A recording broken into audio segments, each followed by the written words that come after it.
morning. Please rise for the opening prayer to be led by Timothy and Denise of Tabaco National High School, to be followed by the Philippine National Anthem.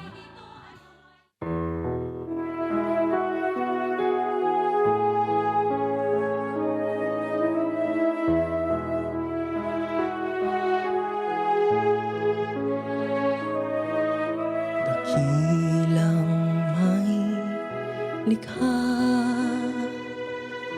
sa kalingat pang-unawa, mangyari ang iyong diwa sa langit at sa lupa.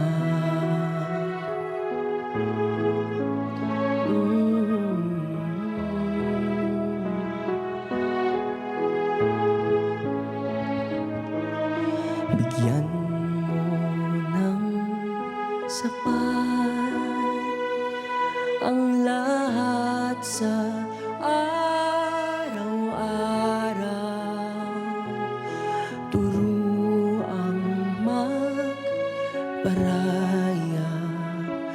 gaya ng iyong gawa.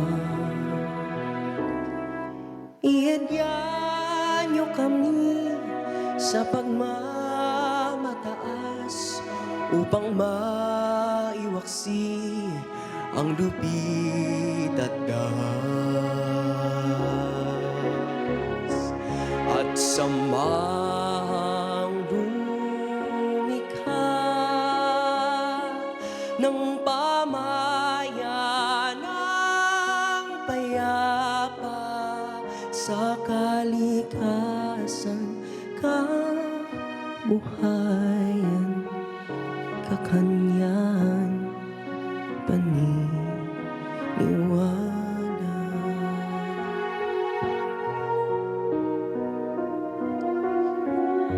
Siya nawa,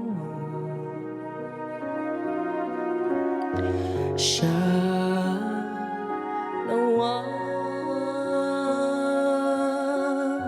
siya nawa.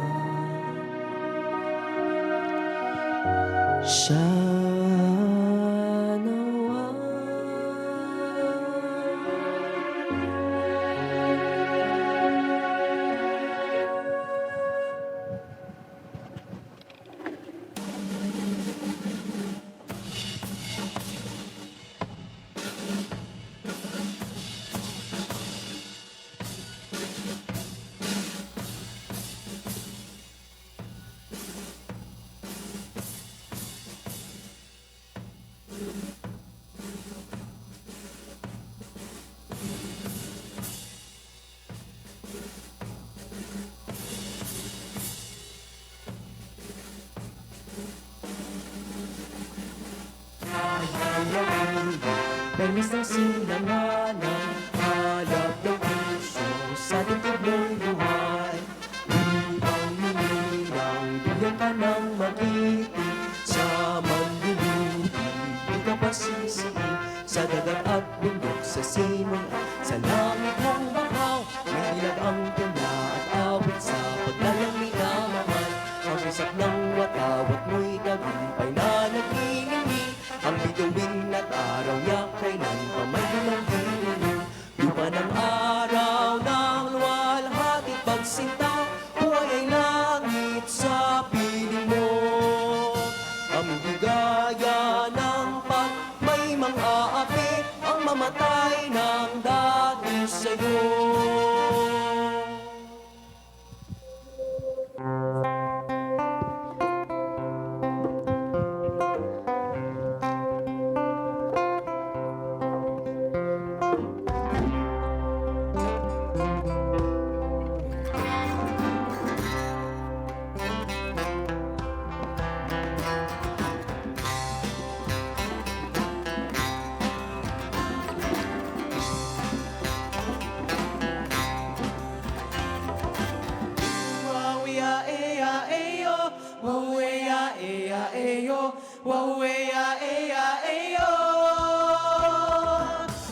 Wow, yeah, Wawea, ea, eyo.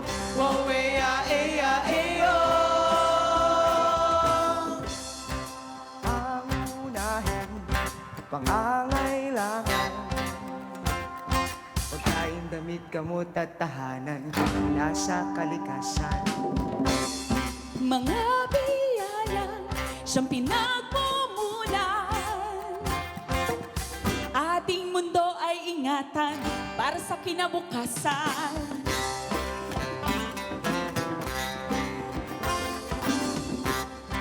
Sariwang hangin, paligitan untian. Ginhawa'y nararanasan pagkat kamit ang karapatan. Ganang buhay ating makakaptan kung aalagaan bawat mamamayan. Mula sa sinapupunan hanggang sa huling hantungan, tayo'y akay ng kalikasan.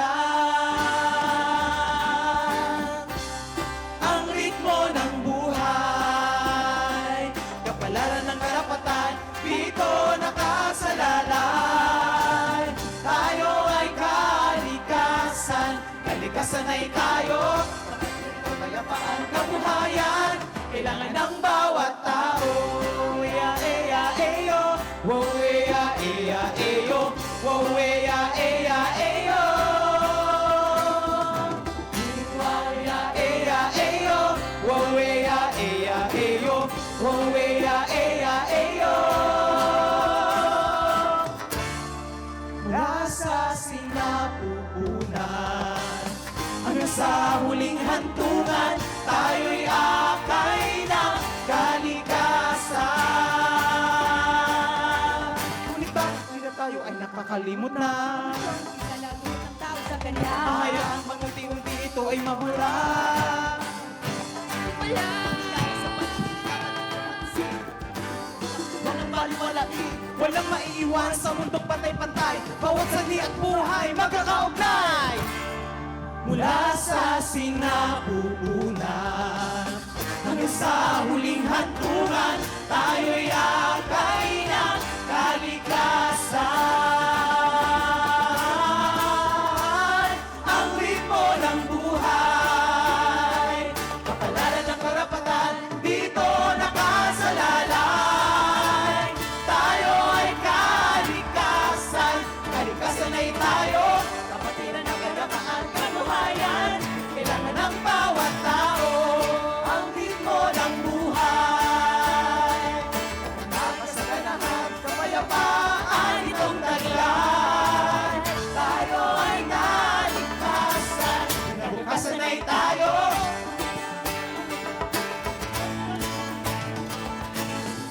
Wow, ea, ea, eyo. Kinabukasan ay tayo.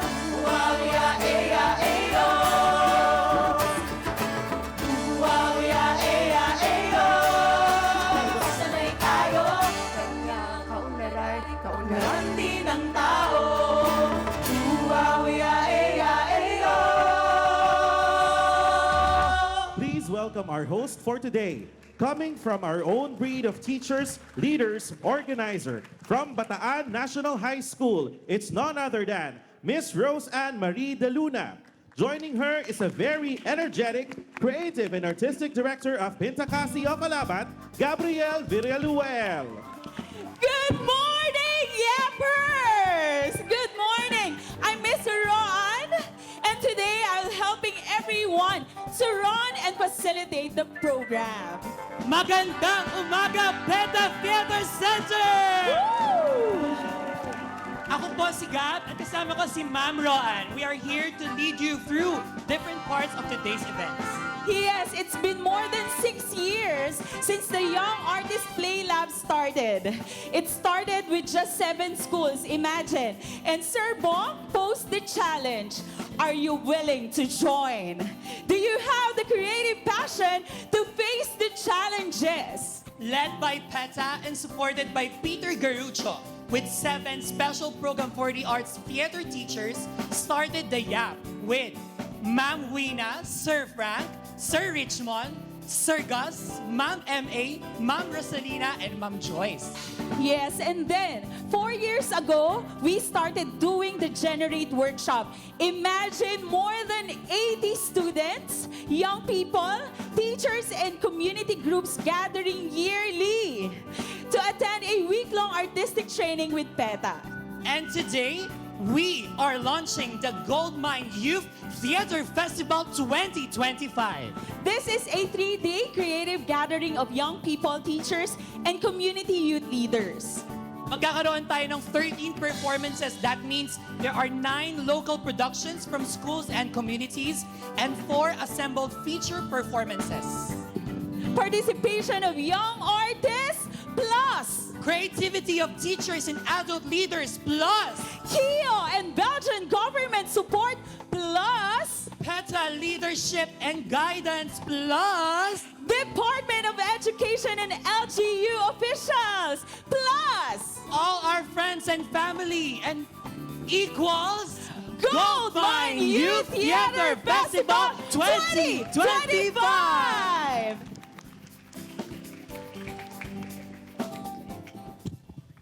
So to kick off the festivities and welcome everyone, we would like to call in Miss Angelica or Miss Ange Heruela, PETA Executive Director. Palakpakan po natin. Magandang umaga, PETA Theater Center!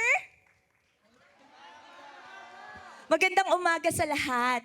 When I was watching the video recap of what happened in the KIO program with PETA for the last number of years, I got emotional because it really touched me as an artist, and also to realize the scope and the expanse of what we have been doing in the program. So we are really, really happy to welcome you here to our theater center. The past week has been filled with such energy, such vibrant energy of our young people here. At ang sarap-sarap niya sa pakiramdam, talagang kumikinang ang ating buong theater center nitong nakaraang linggo, and we are really excited to see what our young people will show here on our stage. So sobrang apt yung ating title na Gold Mine Youth Theater Festival, because kami sa PETA, we really believe in this concept of the gold mine, na ang bawat isa sa atin ay may ginto sa loob na pwede nating minahin at linangin. And it is through the arts, through theater, that we believe that it is the best way to really mine this gold and to cultivate this gold and to make it shine. And we do not just mine it for ourselves, but we also mine it with each other and for each other. And that was the hope of our Young Artists Play Lab, to bring together all these young people from all over the Philippines to witness each other's emergence, to share in each other's creation and learn from each other's talents. So talagang pag-bring together siya, no? So because this is the power of the arts. It brings together different people with different talents, with different crafts, no matter the background, no matter the language. That is what art creates for us inside. And the most important thing there is that we do not create alone. We create with each other, because that's the best way to make the gold shine. At dito sa Goldmine Youth Theater Festival, that is what we hope to see, no, in the next 2 days. You know, kaya din ako naging emotional kanina because I remember the first ever theater festival in this theater center was the Dulad Daluyan Youth Theater Festival back in 2007. And I was a young person then. Naging young din po ako, tumanda na ako ngayon. And that time, punong-puno din ng vibrant energy itong theater center. Talagang binuhay ng energy ng young people ang buong building.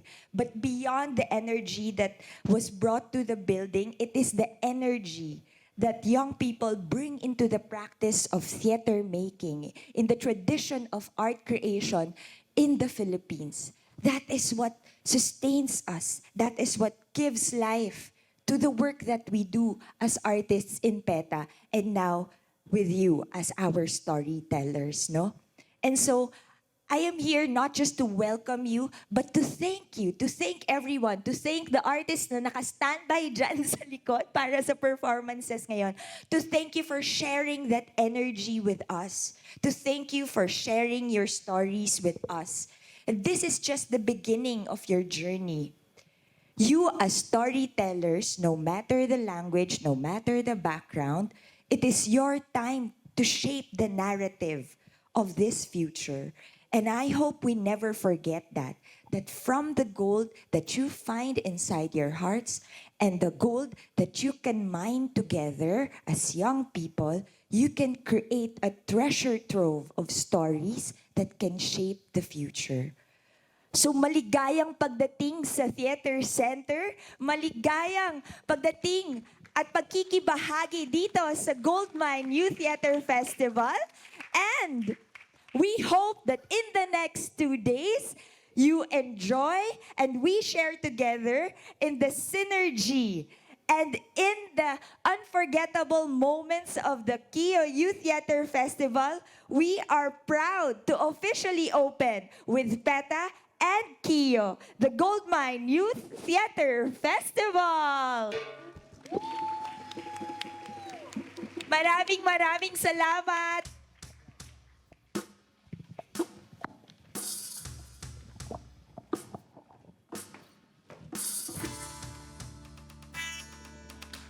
The Goldmine Festival is a testament to the collective efforts of young artists, educators, and partners dedicated to creativity and youth expression. It is the harvest season, a time to witness the fruits of artistic exploration and storytelling.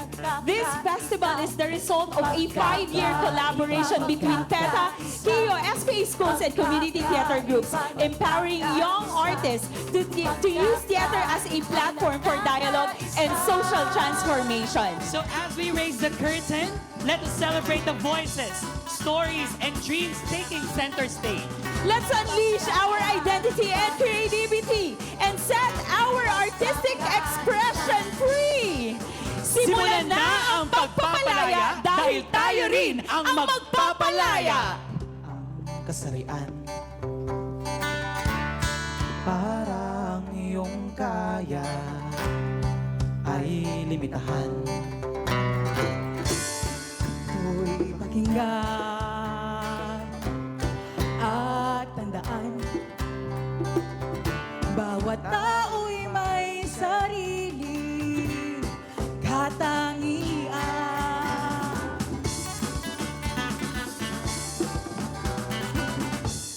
Ating simulan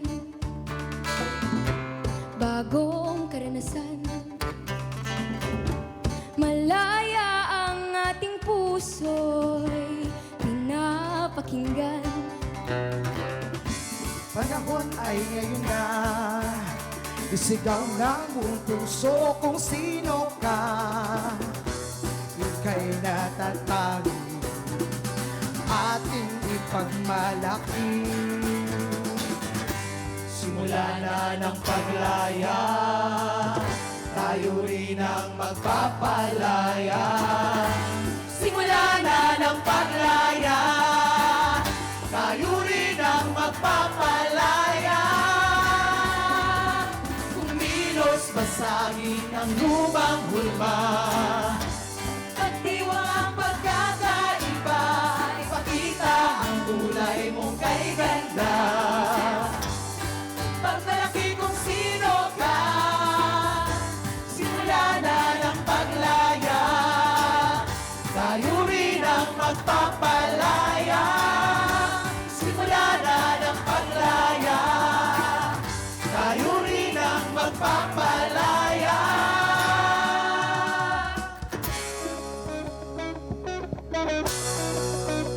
Get ready for an exciting showcase of talent, culture, and empowerment. Presenting the participating schools and organizations. Please welcome the young artists and artist teachers from Bayan Sining Ensemble with their play, Piconis.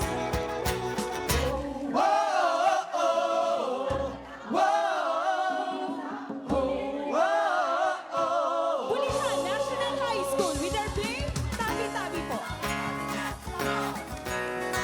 Cuartero National High School with their play, Turtol.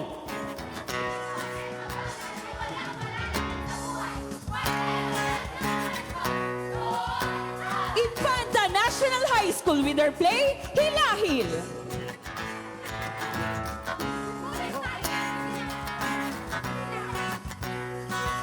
Malolos Marine Fishery School and Laboratory with their play, Escultura.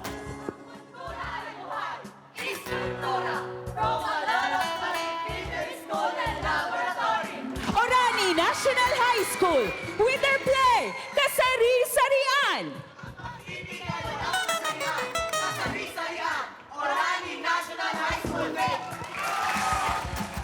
Tabaco National High School with their play, Oragon, Isang Musikal.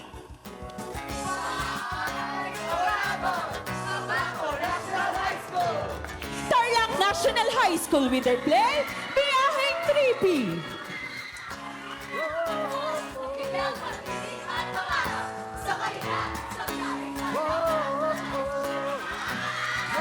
Teatrong iinog sa kabataang infantahin with their play, Miktinik.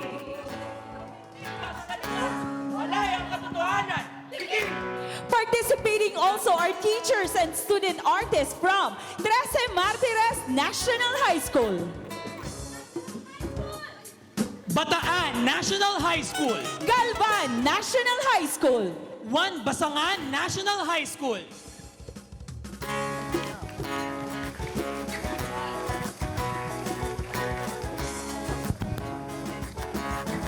Ladies and gentlemen, the delegates of the Goldmine Youth Theater Festival 2025.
Tayo'y kumilos, ibahagi, ipadama ang pag-ibig.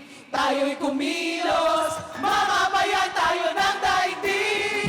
Parinig ang sigaw sa mundo. Kaakibat ang pagkilos mo, ang pagbabago. Ipabayas ang galing na taglayin mo.